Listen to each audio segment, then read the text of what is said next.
नमस्कार, आपके साथ मैं हूं सुमेरा खान। सत्ता के सभी न्यूज मित्रों का स्वागत है। सबसे पहले सत्ते पे सत्ता, यानी 7 खबरें और दिलचस्प जानकारियां एक साथ। आज पहले आपको शिमला में एक मस्जिद के खिलाफ भड़के शोले दिखाएंगे। हिंदू संगठन से जुड़े सैकड़ों लोगों ने मस्जिद के अवैध निर्माण के खिलाफ जोरदार प्रदर्शन किया। मस्जिद के सामने हनुमान चालीसा पढ़ी गई और जो धरना हुआ उसमें कांग्रेस के एक मंत्री ने भी साथ दिया। इस खबर ने शिमला का तापमान कैसे बढ़ा दिया, ये देखिएगा। वैसे सियासी तापमान तो जम्मू कश्मीर का भी ज्यादा है, क्योंकि बीजेपी नेता राम माधव ने आरोप लगाए थे कि नेशनल कॉन्फ्रेंस और पीडीपी के लिए आतंकी भी चुनाव प्रचार कर रहे हैं। इस पर उमर अब्दुल्ला ने राम माधव को कौन सा चैलेंज दिया है, ये भी बताएंगे। इसके बाद आपको उत्तर प्रदेश लेकर चलेंगे, जहां एक डकैत मंगेश यादव के एनकाउंटर पर जाति वाला क्लेश शुरू हो गया है। अखिलेश यादव का आरोप है कि जाति देखकर गोली मारी, जबकि दूसरे बदमाशों से सरेंडर कराया गया। इस पर बीजेपी ने क्या कहा, ये भी देखेंगे। फिर हरियाणा में बीजेपी की टिकट वाली टेंशन की बात करेंगे। टिकट बंटवारे के बाद कैसे बीजेपी में भगदड़ मच गई है, इस्तीफों की लाइन लगी है, इसकी वजह क्या है, इस पर सत्ता की राजनीतिक कुंजी तैयार है।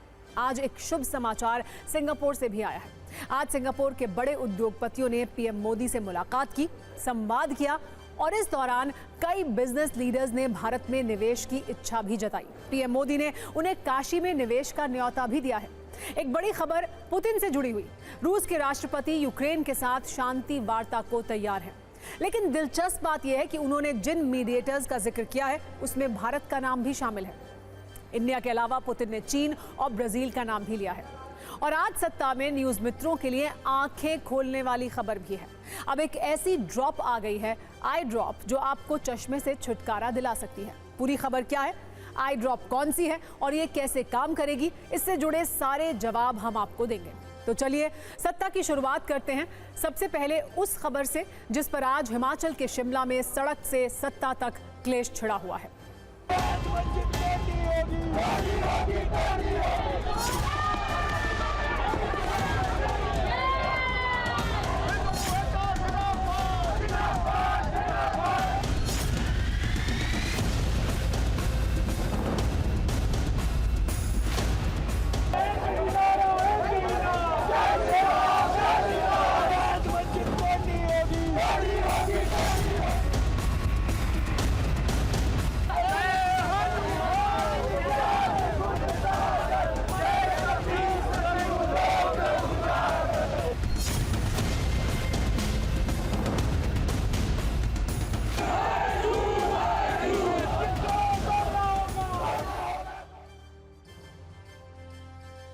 वैसे तो आज सुबह हिमाचल प्रदेश के शिमला का तापमान 15 डिग्री सेल्सियस था, लेकिन लोगों के गुस्से का पारा आसमान छू रहा था।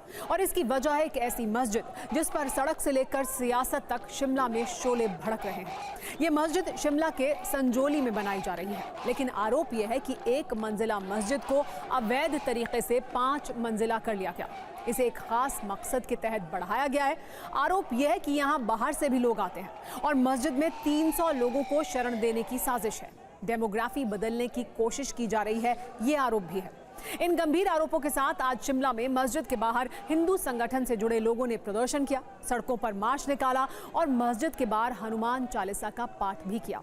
लोगों की मांग है कि मस्जिद के अवैध निर्माण को तुरंत गिराया जाए। और खास बात यह है कि खुद कांग्रेस के मंत्री अनिरुद्ध सिंह और कई पार्षद भी हिंदू संगठन की इस मांग के साथ खड़े हैं। इसीलिए हिमाचल में मस्जिद वाली इस खबर पर अब सत्ता का क्लेश भी शुरू हो चुका है। इसीलिए आज हमने शिमला में एक मस्जिद के विरुद्ध शुरू हुए धर्म युद्ध पर अपने न्यूज मित्रों के लिए एक विस्तृत कुंजी तैयार की है। लेकिन पहले आपको उस मस्जिद के अवैध निर्माण की क्रोनोलॉजी दिखाते हैं, जिस पर हिंदू संगठन के लोगों का आक्रोश है।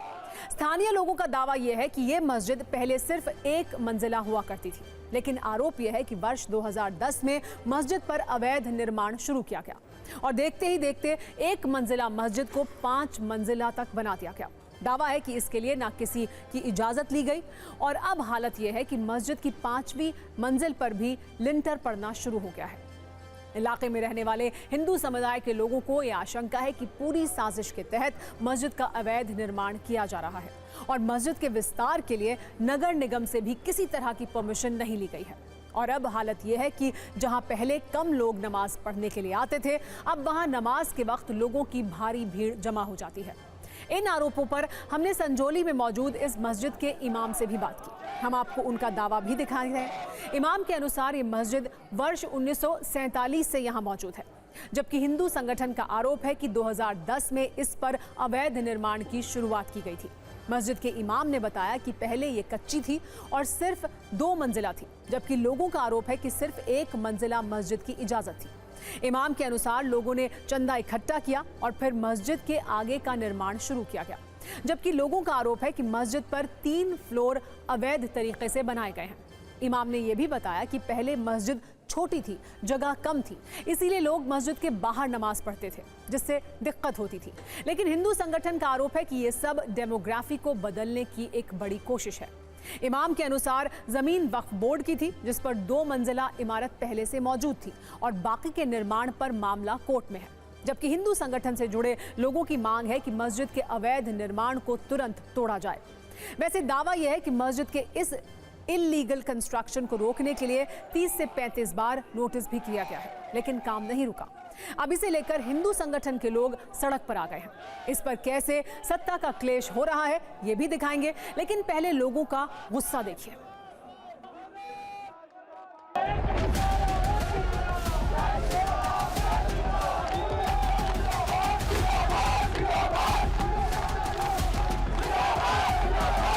पॉलिटिशियनों की छत्रछाया में जो यहाँ पे अवैध निर्माण हो रहा है वो किसने किया है? मुसलमानों ने किया है। हमारी सिर्फ एक ही मांग है कि इसको प्रशासन इतना जल्दी हो सके गिरा दे, नहीं तो अपने आप उस निर्माण को गिराने के लिए दम रखता है।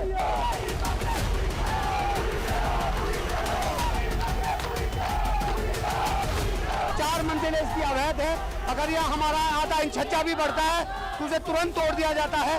10 सालें हो गई है, ये इस मस्जिद पर कार्रवाई क्यों नहीं हो रही है? और हम चाहते हैं कि अवैध जो मस्जिद है ये यहाँ पर गिरनी चाहिए। हमें जो बाहर से मुस्लिम आए हैं उनको हम नहीं चाहते कि वो यहाँ के दंगे फसाद करें।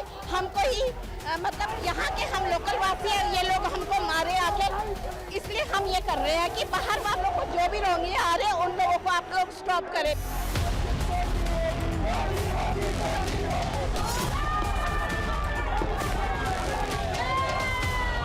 2 दिन का समय हिमाचल की जनता ने समाज ने दिया है।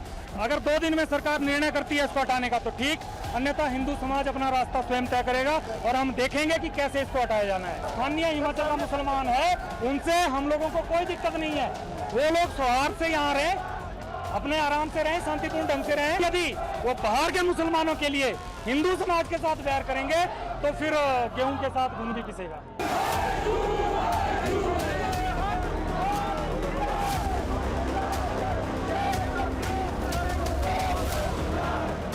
मस्जिद तो हिंदू तुड़ा के रहेगा क्योंकि लोकेलिटी में है, इसके लिए हमारी लड़ाई जारी रहेगी। अभी तो ये शुरुआत है, जब तक मस्जिद का एक पत्थर वहाँ से नहीं तोड़ा गया ये लड़ाई जारी रहेगी। सभी को पता है कि 7 तारीख को जो है इसका निर्णय आना है। उससे पहले आप देख सकते हैं कि 5 तारीख के दिन भी आज पूरा हिंदू जन सैलाब एकत्रित हुआ है। और अगर फिर भी हमारी मांग को गौर नहीं किया जाता है तो आने वाले समय में इतना आंदोलन होगा, पूरे प्रदेश का हिंदू सनातन यहाँ पर एकत्रित होगा।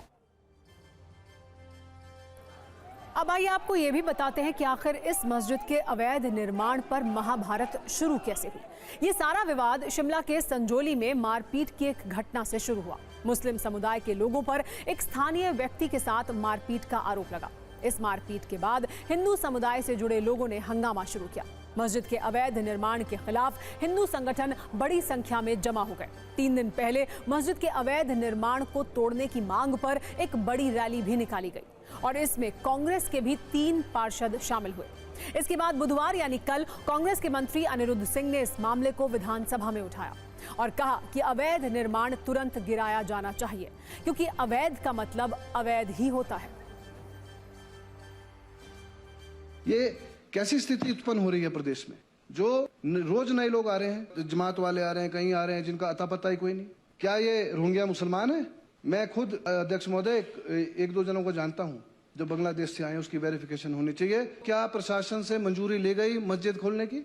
2019 में सर 4 अतिरिक्त मंजिलों का अवैध निर्माण हो चुका था सर। 2010 में जब केस चल रहा था तो 2019 तक 4 मंजिलें कैसे बनी सर? प्रशासन कहाँ सो रहा था? म्युनिसिपल कॉर्पोरेशन कहाँ सो रहा था सर? क्यों नहीं उसको तोड़ा गया उस टाइम? मेरा आपसे यही अनुरोध है सर, इमीडिएटली इस बिल्डिंग को जो है ध्यान में रखते हुए अवैध जो घोषित करी गई है, मैं आपसे आग्रह करूंगा, माननीय मुख्यमंत्री जी का आग्रह करूंगा आपके माध्यम से कि इसकी प्रॉपर जो है जांच हो। सर जमीन, सबसे पहले जमीन किसकी है, क्या वो अधिकृत है?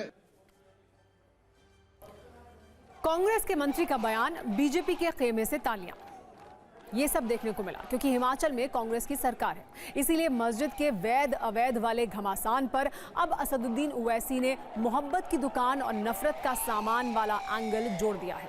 ओवैसी ने पूछ लिया कि हिमाचल की सरकार बीजेपी की है या कांग्रेस की।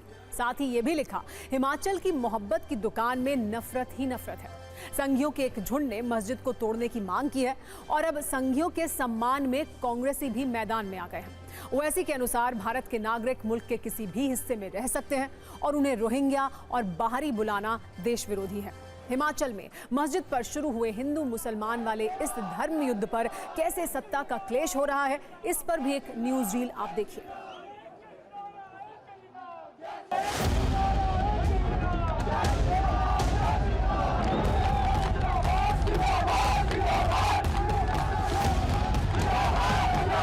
कानून व्यवस्था को अपने हाथ में लेगा, हमारी सरकार कड़ाई से उसका पालन करेगी। प्रोटेस्ट हो रहे हैं, ये प्रोटेस्ट उनका है, पीसफुली प्रोटेस्ट हो, वो हम उसका सम्मान करते हैं, लेकिन किसी भी प्रकार की कानून व्यवस्था को तोड़ने की इजाज़त, चाहे वो कोई राजनीतिक नेता है, चाहे कोई वो कार्यकर्ता है, चाहे किसी पार्टी का समर्थक है, उनको नहीं है। अभी जो ये सारा ध्यान में ऐसे आया कि एक कन्फ्लिक्ट एक गांव में हुआ, यहाँ शिमला के पास ही गांव में, और उसमें झगड़ा होने के बाद जो आरोपी है वो शरण लेने के लिए यहाँ पर पहुंचे। गुस्सा इस बात को लेकर के है कि जो गलत काम करने के बाद जो है वो शरण लेते हैं, कहाँ लेते हैं, तो मालूम पड़ा कि इस मस्जिद में लेते हैं। इसको मस्जिद बनाया गया है जहां 15-18 लोग कभी आते थे, आज वहां पर 300 से ज्यादा लोग वहां पर आना जाना जुमरुक का हो रहा है।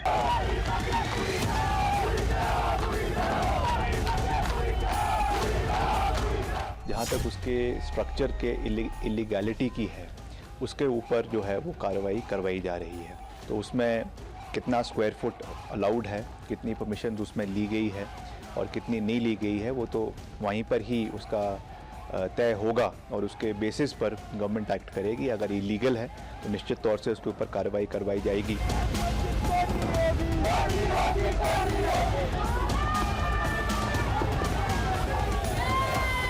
मैं समझता हूँ इलीगल जो भी स्ट्रक्चर है, चाहे वो किसी का भी है, वो गिरना चाहिए।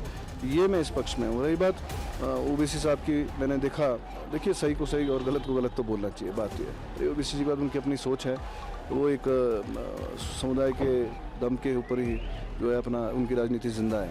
और सबसे बड़े भाजपा की तो बी टीम है, वो सभी पूरे देश में जो है लोग जानते हैं, वो भाजपा की जो है बी टीम है।